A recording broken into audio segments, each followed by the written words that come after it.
Hello and welcome to the Criterion 40. This week, the film is Federico Fellini's Eight and a Half. Federico Fellini's Eight and a Half is a masterpiece in cinema and narrative expression. Eight and a Half is a film about a film. More specifically, it's a film about art and the artists who create it. The main plot of the film follows director Guido Anselmi as he struggles to create a new movie. However, this main plot is more of just a general outline of the themes Fellini is trying to convey. This becomes evident right at the opening of the film, where our main protagonist literally floats away like a kite. By 1963, the year of Eight and a Half's release, Fellini was already regarded as a master of Italian cinema. He had a pair of Oscar wins to his name for films La Strada and Nights of Cabria, along with numerous nominations and even a Palme d'Or win. It's Eight and a Half, though, his most challenging and abstract film that has proved to be the most endearing of this artist's work. Eight and a Half follows a loose narrative that constantly switches between reality and fantasy. The general plot follows this herald director as he attempts to make a new movie with an unlimited budget and giant expectations. Guido Anselmi, the fictional director, struggles creatively to craft a new film amid personal struggles and professional expectations. It's revealed pretty early on in the film that Anselmi is a philanderer. He spends more of the film's runtime hiding mistresses and fantasizing about a cabal of women under 30 than doing any actual work. Despite a wife and partner that Guido appears to truly love, he cannot help himself from seeking this outside validation. This is one of the film's main themes, an artist who is continually looking for validation despite the mountain of adoration that's already been bestowed upon him. An artist is only as good as their most recent work, and Guido Anselmi embodies this, both with his work and in his personal life. It's important to note that Guido is never painted in an overly negative light because of his philandering ways. He is still the hero of this film, a flawed hero, but our hero nonetheless.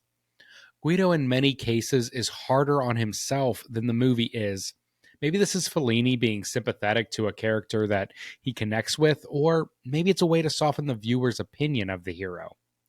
Regardless, his trysts are known to everyone and rarely challenged, except, of course, by his wife. Marcello Mastroianni does a fantastic job as Guido Anselmi, the film's star, but Anouk Aimée, as his wife Louisa, delivers what I consider to be the standout performance.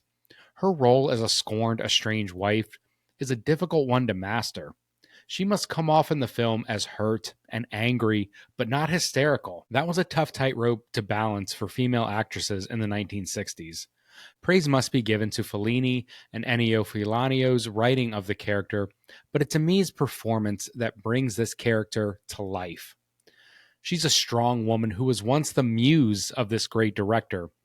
Many of the women in the film are just simple caricatures. There's a washed-up showgirl we see at one point, a fame-hungry actress constantly asking what her part is, and even, yes, a ditzy mistress. But the character of Louisa never delves into deep camp territory. She never becomes the hysterical wife, the scorned lover, or the spiteful hag. She's the woman who challenges Guido, and by doing so, gives him more than he deserves. Despite a beautiful wife, a flourishing career, and adoring fans, Guido always wants more. Not just more in terms of wealth and praise, but more artistically. Guido struggles throughout the film to crack the true meaning of the theme of this movie that he's making. He doesn't just want to make a spectacle, though he does create giant million-dollar sets. He doesn't just want beautiful women in his personal life, despite his mistresses and lurid fantasies. He wants his art and his life to mean something, something big and grand. He wants to create art for the praise, not because he has something to say. The entire film, Eight and a Half, is about finding meaning. The director tries to find meaning in his work, in his relationships, and in his art, but it always feels just out of grasp. While the film posits a fantasy-laden world and follows a wealthy, famous director, these themes are universal. We are constantly searching for that next promotion, the perfect partner, perfect house, or the perfect job, but when it comes, it doesn't satisfy us the way we thought it would. Guido can't find satisfaction in his work or life, despite his incredibly forgiving wife and illustrious career. There's just something more that he always wants that's just out of reach. This theme of excess and a desire to be loved is portrayed perfectly in a fantasy sequence about 2/3 through the film. Guido imagines himself as this Casanova, surrounded by doting, adoring women. They all cherish him and make themselves available to him at every whim. Every woman we've met earlier in the film is present in this fantasy. Even Guido's wife is here, dressed as a conservative caretaker, taking on an almost motherly role to all of Guido's young concubines. Eventually, one of the women revolts, a showgirl who has aged out of Guido's fantasy and must be banished upstairs to bask in her memories of the time she spent with Guido. This leads to all the women joining in revolt and Guido taming them literally with a whip. We get the sense that his fantasy isn't just a sea of willing women, it's the conflict as well. Guido wants chaos. He thrives off it. He thrives off this conflict because he wants to control it. In his fantasy, he is the only one wise and strong enough to control all the conflict and chaos in his life. It's an ability that he has in his fantasies, but not in real life. Shortly after this fantasy where Guido controls the chaos, he has an epic argument with his wife, Luisa. One where she leaves and informs him this time it's for good. On a drive, Guido runs into Claudia, the ideal woman for both his film and his life. Claudia in this scene is both stunning and serene. She is in many ways Guido's fantasy of an ideal woman, attractive, soft-spoken, and talented. But she dismisses both Guido's advancements and an opportunity to star in this film, telling him the film isn't resonating because it's about a man who doesn't know how to love. I believe this exchange in many ways is the thesis for 8.5. Art is about passion and pouring yourself into work. It's about love, and the artist must show love and care to his craft. But Guido, the hero and struggling artist of this film, can't love.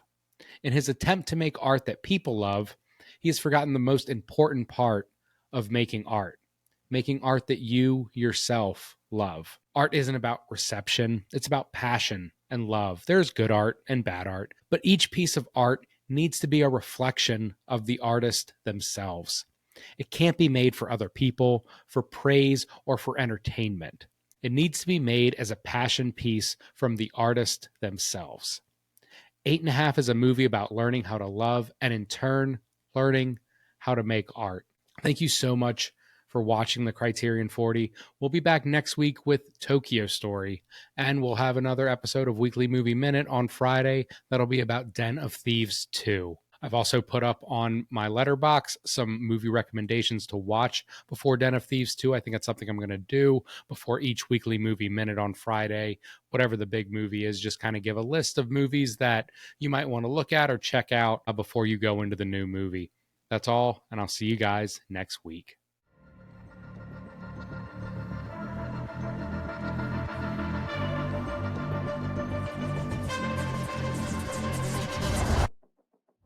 The Criterion 40 is a Create Context podcast. Head over to createcontext.com for more film, reviews, and analysis. Our theme song is Hindsight by Shiloh, provided by the Riot Games Creator Saved playlist. We drop new episodes every Tuesday at 8 a.m.